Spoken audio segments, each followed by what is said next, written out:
All right, guys, starting a little early today. Welcome in to the Notre Dame Stanford postgame show.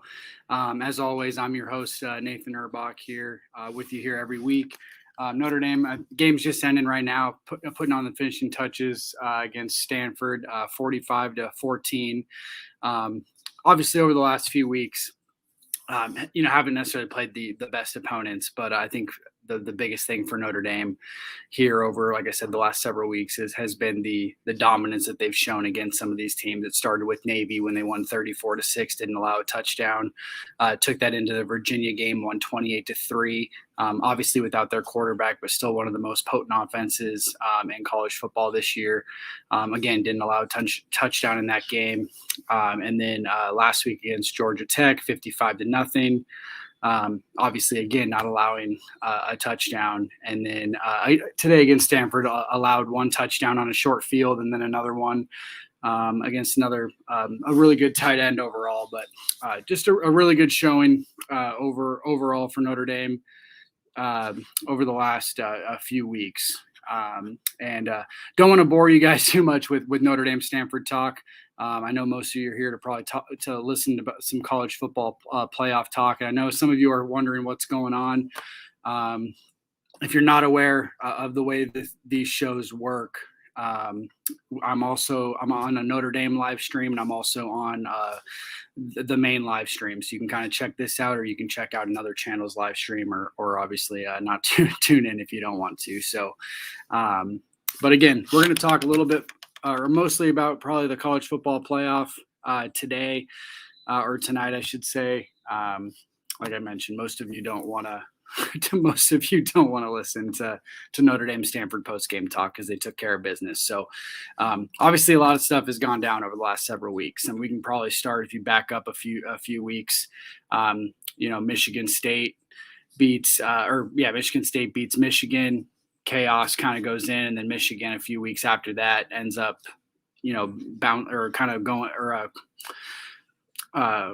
skipping over Michigan State, I guess, for lack of a better word. And then obviously, today beating Ohio State, that's going to obviously, put them in the playoff, assuming they beat Iowa next week in the championship game. But, you still have a lot to go. Oregon loses to Utah last week. That eliminates them from the playoff berth. Ohio State, I think, is essentially eliminated from playoff berth unless something crazy happens with their loss today against Michigan. And then, next week you have Alabama and Georgia. That's a big one for Notre Dame fans. Obviously, in this chat, Notre Dame fans need Georgia to win that game if they want to have a chance. Obviously, unless Cincinnati were to lose a game against Houston next week, or again if Michigan were to lose to Iowa, and so on and so forth. So there are definitely some scenarios. That don't necessarily involve Georgia winning, but I think that's the most important. And then, as we're all here watching the remaining seconds of the Oklahoma State game, I would say as a Notre Dame fan and a Notre Dame analyst, Oklahoma winning this game is really important because then they play again next week, and hopefully Oklahoma State's able to get their revenge. But right now with 54 seconds remaining in this game, it's not really looking too hot. So you're looking at Oklahoma State and Baylor next week with the hope that Baylor's able to beat Oklahoma State. So, and again, I know Droop 75, you've mentioned this a few times. This is a Notre Dame live stream. It's also on the Voice of College Football, or Mark Rogers' main channel. There are going to be other teams broadcast that are posted as well. And then I'm sure Mark will come on here at some point on his own and do something for you guys tonight as well. But if you don't want to tune in right now, you can either turn this off or go to another stream. But certainly bring those questions. I'm happy to answer anything regarding the college football playoff, overall. But again, talking a little Notre Dame for the football playoff, just in general, just 'cause, like I said, this is a Notre Dame live stream, but. Johnny Bays, like, you're here every week. Appreciate you, man, coming on. And again, if you guys are coming in right now, like I said, this is the Notre Dame Stanford postgame show at the Voice of College Football. I'm Nathan Erbach. I'm here with you guys most weeks, unless I'm at a Notre Dame game like it was last week, which was nice to finally get to over the last few years. But yeah, no, I mean, it's a lot of craziness this year. And I think the biggest thing is there's not really, outside of Georgia, there's not really a team that's dominated. I mean, obviously Georgia has been really good from start to finish this year, starting with their dominating defensive performance week 1 against Clemson. But the reason you're seeing a team like Cincinnati, who's a group of 5, while, albeit they're undefeated, they've played a decent schedule, or at least a better schedule than maybe they have in years past, obviously beating Notre Dame, beating Indiana. So a couple Power 5 teams in their non-conference schedule. But I think the most important thing for them making the college football playoff this year is you've seen Alabama possibly lose 2 games. Right now they've lost 1. Have struggled against some teams too, obviously against LSU, struggled today against Auburn. Probably should have lost that game if Auburn's running back doesn't run out of bounds. Struggled against Florida early on in the season, which looked like a good team at first, but obviously we've seen that they're essentially a 500 team. I think exactly a 500 team after their win today, maybe 7-5. I forget exactly, but yeah, I mean, I think that's the reason you're seeing Cincinnati involved this year more so, and then. With that said, everybody's pretty much more involved. Right now you're seeing 1 loss or possibly 2 loss Big 12 right now sort of involved. You're seeing, Michigan with a loss against Michigan State, but obviously beating Ohio State involved for the first time. I think Michigan's actually making their first conference championship in their history, which is kind of mind-boggling when you really think about it. It's just a lot of interesting things. You're probably not going to get 2 SEC teams this year unless Alabama is able to pull off the upset next week against Georgia. I mean, I guess I wouldn't put it past them, but with the way Georgia's playing, it would still be, I guess, somewhat of a surprise, at least to myself. It looks like some of you are commenting right now that Oklahoma State ended up winning. So that does confirm that I think Oklahoma State's going to end up playing Baylor next week instead of a rematch against Oklahoma. So if you're a Notre Dame fan in this chat, you're definitely rooting for Baylor because that would make it to where both Baylor and Oklahoma State have 2 losses. And Notre Dame would likely sneak in at that point, again, assuming Georgia takes care of business against Alabama. So, Tony, thanks for coming in here. I would say I would absolutely say that. I mean, a Notre Dame Cincinnati rematch would be fun for a couple of reasons. Obviously, you want to get your revenge against a team like that. With the way Notre Dame's playing right now, I think they are a better team than Cincinnati. They've shown since their bye week, essentially, that they're a really good team overall, much better offensively specifically. The defense, even without Kyle Hamilton, has showed out over the last 4 or 5 weeks, and a rematch would be fun. Another reason the rematch would be fun is that, let's just say it ends up being Georgia, Michigan, Cincinnati, and then Notre Dame is the 4 seed. Then it would obviously be a championship game if they were able to somehow beat Georgia and Cincinnati beats Michigan. Not saying that's likely, but just throwing out some scenarios here for you guys, so don't jump down my throat or anything. But then there would be sort of like a, I guess there'd sort of be an FU moment to the committee that was saying, not only is Cincinnati not worthy, but because Notre Dame lost to Cincinnati, they weren't worthy either. And then they both end up somehow making the championship game. So doubt the committee would make a rematch for them to start the college football playoff. They would probably want that to be a championship game if it did happen. I know they try to avoid rematches as much as possible, but then again, at the same time, I mean, if they think Michigan's a better team than Cincinnati, they probably should put them as the 2 seed and Cincinnati as a 3 seed and then go from there. And same with Notre Dame. And we saw, a few weeks back that Michigan was able to jump Michigan State even after losing to them a week prior. So if the committee, for whatever reason, feels like Notre Dame is a better team than Cincinnati, not saying they should jump them, because that's not really my opinion on how the college football playoff should work. I think wins matter more than your eye test, for example, specifically if you're looking at the bigger picture, and a lot of these teams are very close in terms of just talent level and everything like that. So I would keep Cincinnati ahead of Notre Dame, but it wouldn't shock me if Cincinnati struggled against Houston or something like that. Albeit Houston being a good team, I completely understand that. But let's just say it's a nail biter, goes into overtime with Notre Dame taking care of business the last few weeks like they have. It wouldn't completely shock me if they gave Cincinnati, Georgia to quote unquote prove themselves. And then Notre Dame and Michigan being, a top-notch rivalry in college football that hasn't played over the last couple of years, give them that first one as well. So who knows in that regard, but again, guys, keep those comments coming. Johnny Bays again. Yeah, no, absolutely. I think that'd be a win-win scenario. And I think I tweeted out earlier today, and this is when I thought Alabama was going to end up losing to Auburn. If Alabama lost to Auburn and then lost to Georgia next week, Michigan loses the Big Ten championship and Cincinnati loses to Houston, like what would you do with the college football playoff? And obviously that scenario is still, somewhat relevant. I mean, obviously Alabama's only going to get to 2 losses possibly if they do lose. But it would certainly be interesting if all that chaos happened, because you'd be looking at probably Notre Dame and Georgia for sure.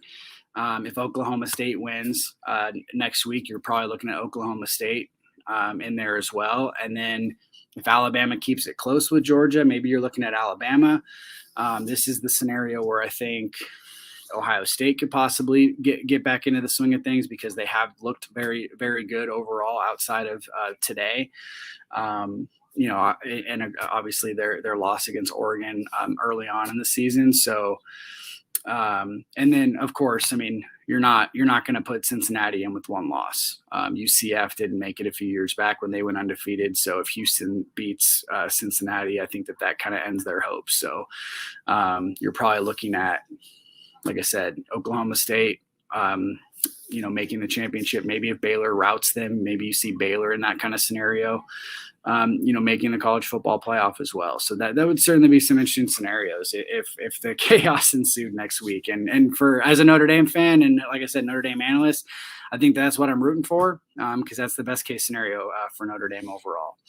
And Johnny, I know you're kind of one of the only ones providing some questions right now. So again, I appreciate you for coming on. I'm going to go as long as possible with you guys today, but like I said, not too much to talk about with the Notre Dame Stanford game. It is what it is. Notre Dame took care of business the last several weeks, and so on and so forth. They're kind of just hoping for the best at this point, overall. So to answer your question, I mean, yeah, if Alabama would have lost today, then certainly Notre Dame probably would have been in that 4 spot going into today, or going into Tuesday's rankings. But I think you're probably looking at 5.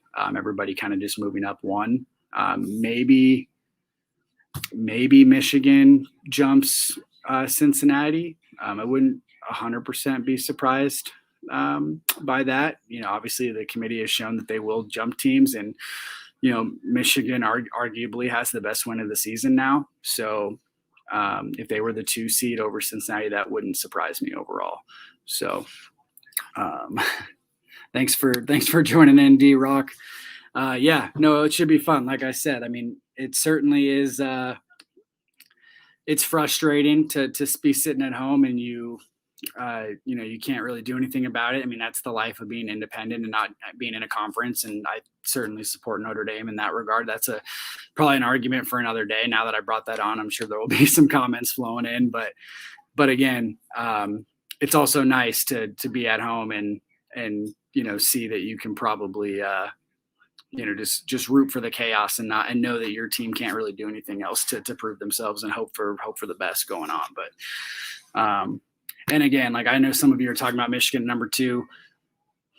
I'm not saying I disagree. I mean, it wouldn't surprise me at all. I mean, maybe you wait just to see if Michigan beats Iowa, because then again it's the same thing, and then you can jump them in, and if they lose, and it doesn't matter, they're going to be out. So it's one of those things where this week for Michigan being number 2, it probably doesn't really matter, I think they will be number 2 if they win in the Big Ten or the Big Ten championship. So.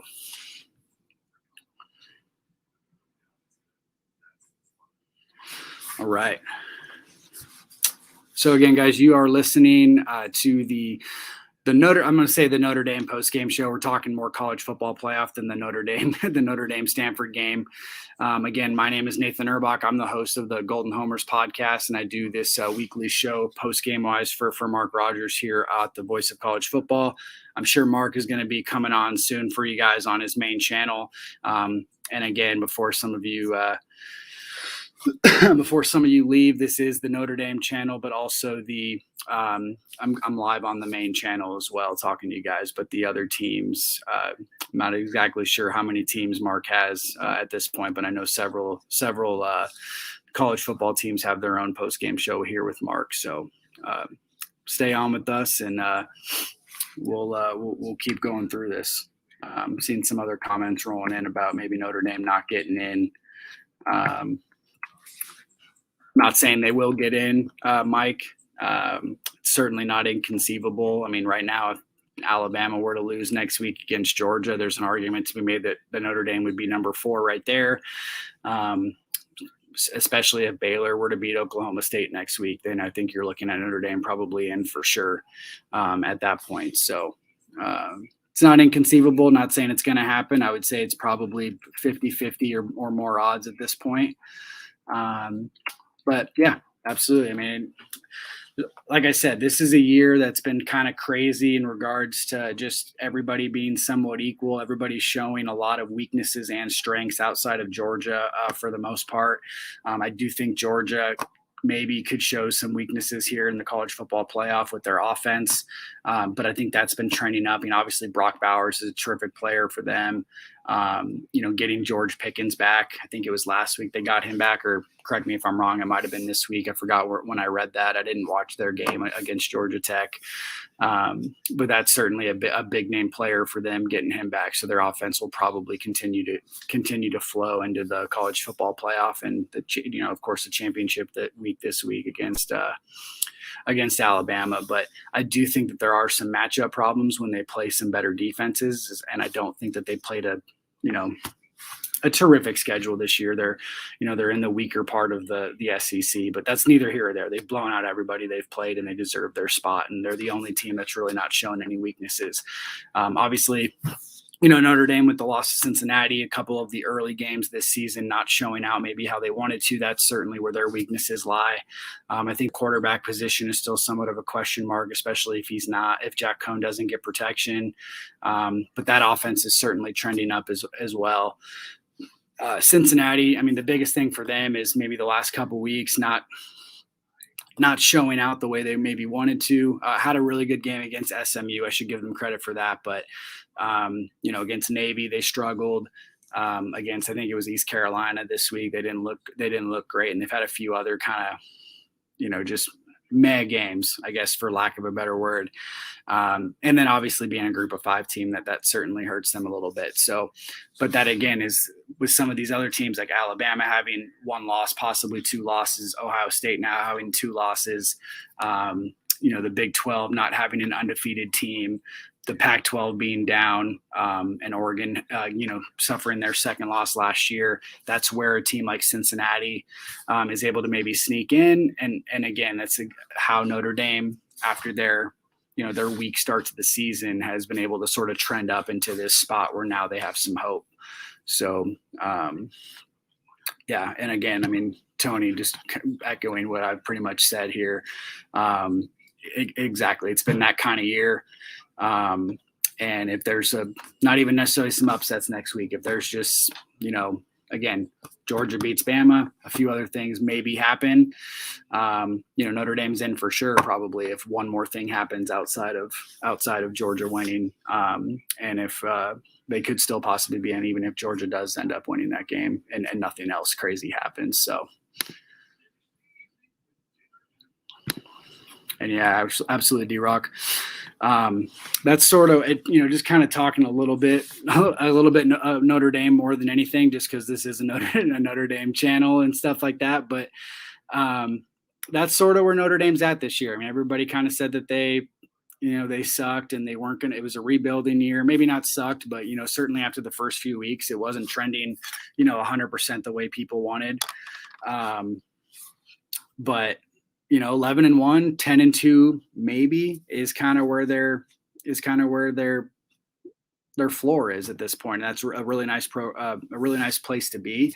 I think they've won 10 games every year since their 2016 debacle.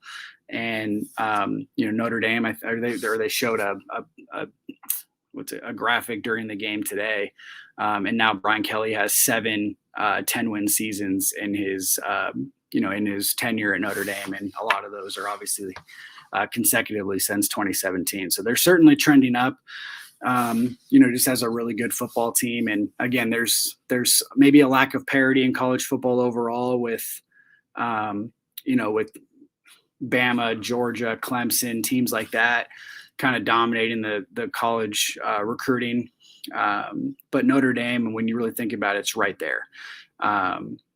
They're not on that level, but they're probably a top 5 to 10 team. I don't think that's super arguable at this point. I mean, they recruit at a high level compared to most programs. And right now they're winning at a level that most programs aren't able to do on a consistent basis, unless you're talking about the teams that I mentioned, Ohio State, Georgia, Bama, Clemson most years. I mean, they're having obviously a down season right now. So, but outside of those programs, Notre Dame's right there, and they deserve what they've gotten over the last few years, whether that means it's a route in the college football playoff or possibly, again, not making it this year because of some other stuff. So, D-Rock, don't know if there's trolls. I don't know. A lot of you guys can't see the comments rolling, and I haven't put them on here, but I wouldn't call them trolls, D-Rock. People want to say it's arguable. I personally don't agree. In regards to, the Notre Dame, the program right now. I think it's as healthy as it's been since, the Lou Holtz days. I mean, obviously they haven't won a national championship. They have yet to win that big game. Maybe you can include Clemson in that, but they haven't won at the end of the year in the big game. But, right now, outside of the top 3 or 4 teams, there's not a lot of argument that Notre Dame's right there. And I think that shows in the record that they're putting up on a decent or on a yearly basis. Here's a good one. More Buchner. I mean, I agree. I mean, I think it's going to be his program next year. Only thing I would say is the offense right now does look a little bit more crisp, and it moves the ball more effectively and more often when Cone is in the game, especially when he has protection. And I think that's the most important thing. When Cone has protection, he's fine. He threw the pick today. He threw a couple balls today, actually, where, and I guess I want to address this first. Early on in the first half, he was throwing some tight window balls and completing them. And when you're completing them, they look great. You're happy. The receivers are catching, are catching them in traffic, and the ball's coming out crisp. He wasn't, floating them like he maybe was earlier on in the season or at times, just throughout, each game. The ball just looked really nice coming out of his hands.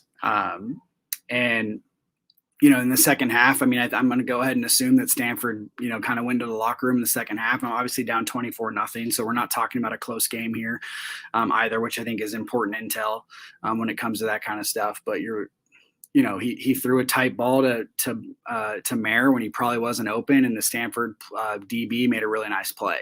I can live with that a little bit with Cone, more so than some of the throws and the sacks he was taking at the beginning of the season. He didn't do that a lot today. Now that the offensive line is significantly improved, from the first couple weeks of the year.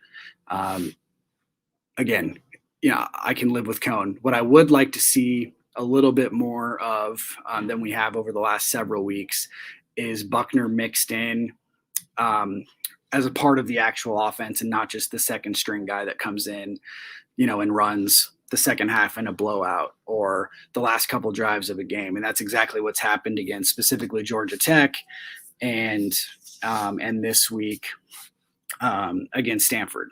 Early on in the season, I thought there was a lot of, Pine would come in at times to spell Cohen when he was struggling or when the offensive line wouldn't give him help. And Buchner would come in for similar reasons, but then they wouldn't run the entire offense with him because they didn't trust his arm. Now, as the season's gone on, his arm has been more effective. The offense has been more effective with Buchner, and not more than Cohen, but just more effective than it was early in the season with Buchner, to clarify. And I'd like to see some drives where Buchner is either sprinkled in, or you see Buchner for a drive and then you go back to Cohen, because I think there are times where you play this up-tempo offense with Cohen, the defense gets tired, you can bring Buchner in, and then he can run it like he did against Stanford today and maybe have open field for 33 yards. So, again, dropping dimes, not necessarily disagreeing with you. I would like to see more Buchner, but not necessarily all Buchner this year, because I do think Cohen is an important part of this offense overall. Kind of going through some more questions for you. Mike, appreciate you for coming on. No reason to really get into that too much. I argue enough with friends in regards to Notre Dame sucking. They don't suck. They're not Alabama. They're not Georgia on a consistent basis or something like that. Albeit Georgia not winning the national championship in a long time as well. But they certainly don't suck as a program. There's a lot to be said that they are not a bad program. Quite the contrary, actually. So it's going to keep going through these comments for you guys. See what you guys have been saying here over the last, my last Tyler Buchner rant. Let's see here. Indy isn't jumping Cincy due to the head-to-head. Yeah. No, I mean, I hope you're still on here, Scoop John, or One Scoop John. I kind of discussed this earlier. I don't know if you were on when I said it, but I don't disagree. That my argument's always been head-to-head and overall record are hugely important. But at the same time, I would not necessarily be surprised if Cincinnati struggled against Houston. Obviously, they've been struggling over the last several weeks, kind of just, more for their standards. I'd just say minus the SMU game.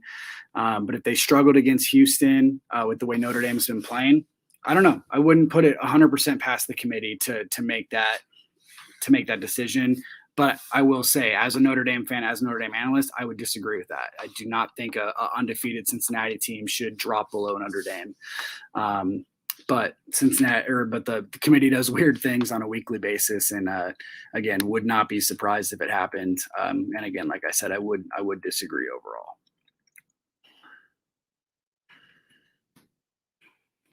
I don't know if this is. I know some of you guys are arguing on here, but yeah, it's funny. If I were to pick a team to win the national championship, at least from a favoritism standpoint, outside of Notre Dame, I'd be rooting for Georgia. I mean, the fact that they haven't won one in a while.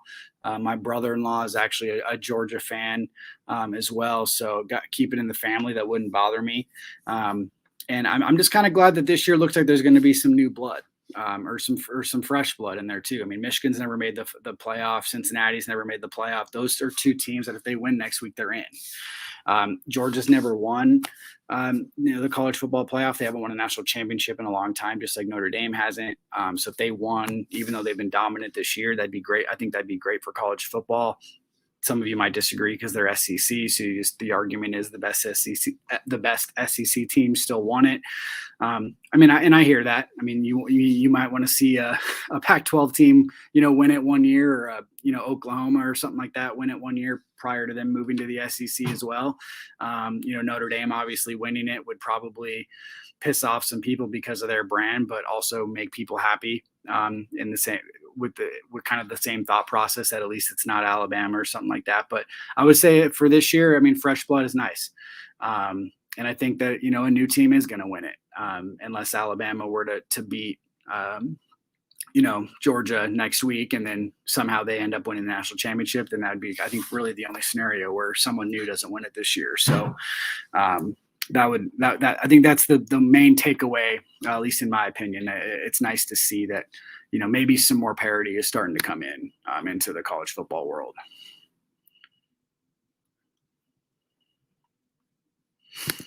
And yeah, Johnny, that's kind of what I was talking about with, just with with that rant for Notre Dame in regards to Cincinnati. I mean, do I think Notre Dame's a better team than Cincinnati? I do. I know they lost to them earlier in the season.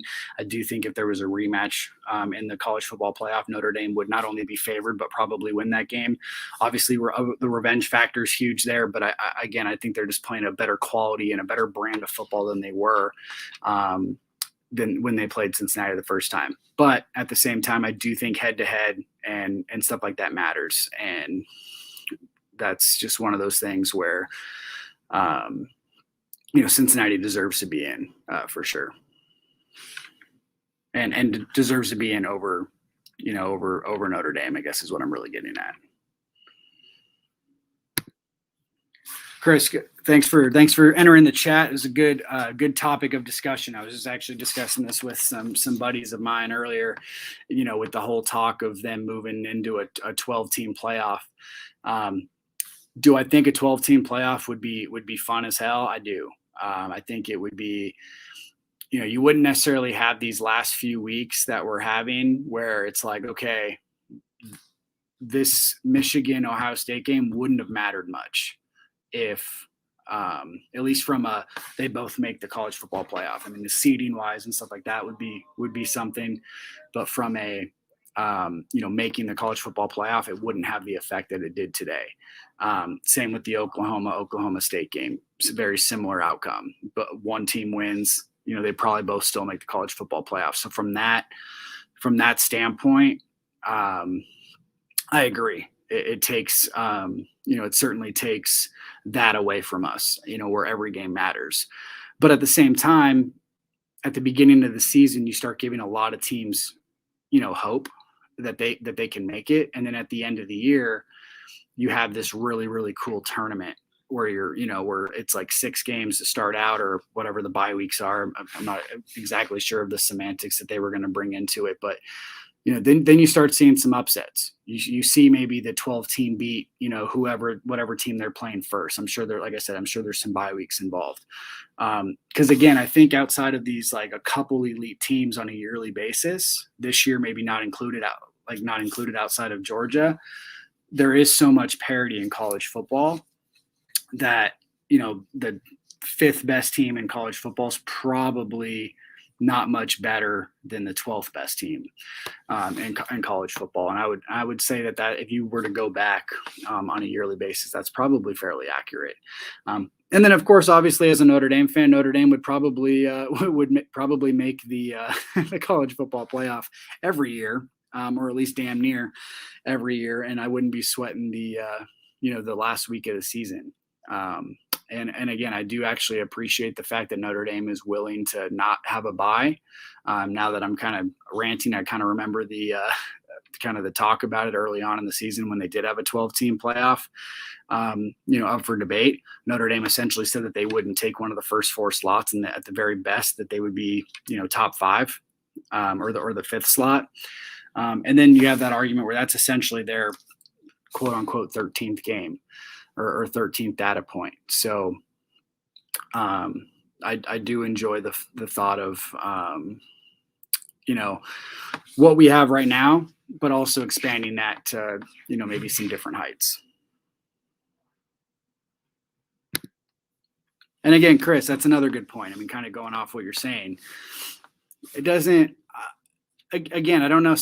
If a 12 team won if a 12 team or the 12 seed won the national championship, then the argument there is that it's not really a Cinderella. I don't think it's basketball. I don't think it's FCS football. I don't think it's, baseball, where a lot of teams make it in college, in the college ranks. And, maybe a team that people don't think about wins it. We all know the college football playoff and how it works. When we have 4 teams get blown out. What I think it will do, and if I to kind of further my point a little bit, what I think it will do is I think it will put 5 through 12 in a better order to face those top 4 teams, because there is a lot of parity outside of really those couple elite teams on a yearly basis. So you see 5 through 12, maybe that's where a Cincinnati really proves themselves and they beat maybe a couple Power 5 teams on the way to, to losing to an Alabama or a Georgia in the end, but it proves that maybe they belonged in that top 4. So again, no system's going to be perfect, but I think a playoff system would allow essentially the top 4 to really be proven by season's end. So from that standpoint, I enjoy it, because I think if you look at the top 4 every year, I think the committee for the most part has gotten it right from a resume standpoint, but it doesn't always bring to light who actually the best teams are every year. And so if you're like, again, let's say Notre Dame's playing, Michigan one year, and Notre Dame's 11-1, lost to a pretty good team. Michigan lost to Ohio State, but dominated their schedule in general. You're gonna prove who the best team is out of those 2 teams versus one of them making it and one of them not, possibly. So that's really why I like it overall. But I see you guys are kind of talking about it a little bit. Mike's still trolling in the chat. So, but thanks again, guys. I appreciate your comments. It's one of the better ones we've had, probably because I was able to get this rolling before the game ended, and some of you thought I was Mark, but I appreciate you guys staying on and kicking it with me here for a few minutes before I wrap it up for the night. John, and again, I don't know if this is where I'm saying I see it both ways. I enjoy chaos. I enjoy the idea of having a 12-team playoff and figuring it out from there. But I also like I said, I also do agree that the college football playoff committee has gotten it correct, at least from a resume standpoint, every year. I don't think that's for me, it's not arguable. I'm sure it's arguable for others. I know Ohio State's missed it a few years when people thought they deserved it. I'm sure there's been some other.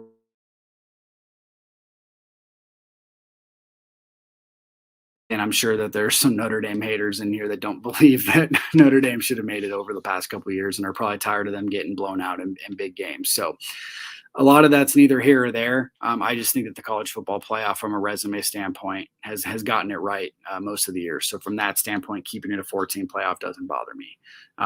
Not only that, but it makes these last few weeks really, really crazy, as we're seeing over the last few weeks right now. We don't really know what's going to happen until next week is over. And that's fun. It's not, it's not fun if at the beginning of the season we're saying, hey, Alabama, Clemson, Ohio State, and, Oklahoma are making the college football playoff, and they all go 12-0. It's not fun when we don't have any action like that. And then on the flip side of things, you add the extra, couple games for some teams. And I think that's where you're going to see, at least some fun in a meaningful way. And you see some teams face each other that maybe don't usually face each other. And again, in a meaningful bowl game versus having it be a thing where players sit out. And I think that's actually probably another good point.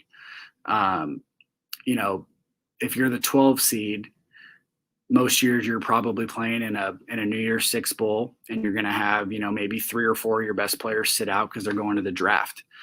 If you're the 12 seed and you're playing the 5 seed in the college football playoff, that's not happening. So you're seeing the cream of the crop play each other, which is nice. Maybe there's some argument to be made that they don't want to, some people just still don't want to see those injuries. They want to see those guys in the college, in the NFL. But as a college football fan, I want to see Kyle Hamilton this year, for example, for Notre Dame. I don't want to see Kyle Hamilton sit out the Fiesta Bowl against Ohio State because it doesn't mean anything. I want to see Kyle Hamilton play in the college football playoff because it means something to him, and he ends up playing. So that's a good example just from a Notre Dame standpoint for a kid who, probably sits out the bowl game for Notre Dame this year if they're not in the college football playoff. All right, guys. Yeah, no, and Tony, that's a good point. and this is kind of an argument I've been in with some SEC fans in the past. I have some friends of mine that are SEC fans. I said my brother-in-law is a big Georgia fan. He no one wants change if the change for your team is what's going to be the factor. If Bama fans don't want to see a 12-team playoff because they don't care, they make it most years. Same with Ohio State, Clemson, and those types of fans. Though I guess you could argue that Ohio State's probably been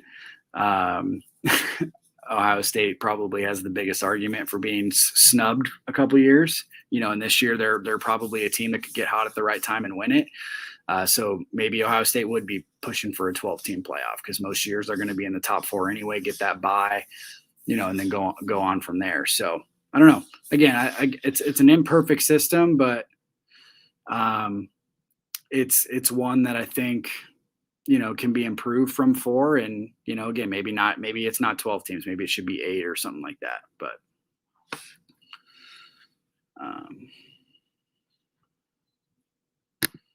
and Chris, that's another thing. I agree, and I think that's why the expansion of the playoff doesn't really have to do with the top teams. It has to do with separating maybe some of the teams that are better than, I don't know, like for example, Notre Dame the last couple of years. I can be unbiased here and say this: were they the most talented team in the top? Were they one of the top 4 most talented teams every year? Maybe not. Maybe they in a top 12 matchup they lose their first round, and we're not talking about Notre Dame getting blown out by Georgia or Alabama, or Clemson in the college football playoff. So I think it's more about getting maybe the 4 100% correct, because there's so much parity outside of the top, out of the top 3 or 4. So, and Mike, I don't know if you're trying to troll or not. I know you mentioned Notre Dame getting blown out by Bama, but in reality, you're 100% correct. I mean, last year, no one was going to beat Alabama. I thought Notre Dame played them tough, but that was pretty much the only way they played them as tough as any team was going to play them, essentially. And so I think that kind of proved that they were worthy of making it, but Alabama was just that good. This year, if Notre Dame and Alabama played, it might be a different story. So, overall, and this is kind of to another point. I think it was Chris that made it. I think the best team usually does win it, but again, it's not really about the best team right now. The argument is more about the, getting the 2 or 3 or 4 correct, that aren't the best team, that maybe could end up beating the team that people say is the best team, if that makes any sense. So hopefully you're sticking with me in regards to what that means. So, but all right, guys. It looks like most of you are just kind of talking amongst yourselves and stuff like that, and the questions are a little few and far between at this point. We've been going for about 45 minutes. So again, I appreciate you for hopping on. I know some of you aren't Notre Dame fans, so again, thanks for sticking around regardless. If you wanted to hear the Notre Dame Stanford talk or the Notre Dame talk in general, good luck to your guys' teams next week and their bowl games. And, obviously if they're in the college football playoff, hopefully, wish your teams luck. I hope Notre Dame gets in, just like hopefully some of you think that as well. And we'll see. There's going to be a lot of chaos, I think, that happens over the next week or so. I think there's going to be a few upsets here and there, or at least 1 or 2. And it should be fun, and then we'll go from there. So, again, guys, thanks for joining the Notre Dame postgame show. You're here listening to Mark Rogers, or at Mark Rogers TV, at the Voice of College Football. And again, I'm here with you every week. And we'll see you after the next Notre Dame game. See you guys.